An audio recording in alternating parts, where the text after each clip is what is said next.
Ito yung way papunta ng Lucban, Quezon. Mahayhay pa lang to. Ito yung mahayhay na zigzag road. Ito, puro siko to. Pag galing ka ng Manila, puro pababa siya. Kaya advice ko sa mga automatic cars na mag semi-automatic kayo para maalalayan nyo ng engine brake. Kasi medyo mahaba-habang lusungan to.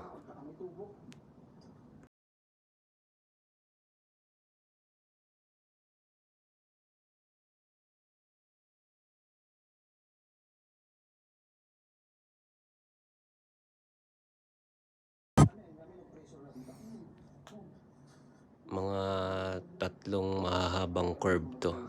Bituka ng manok, zigzag. Kapag pauwi naman, kailangan naka semi-automatic uli kayo kasi kailangan nyo naman ng buwelo.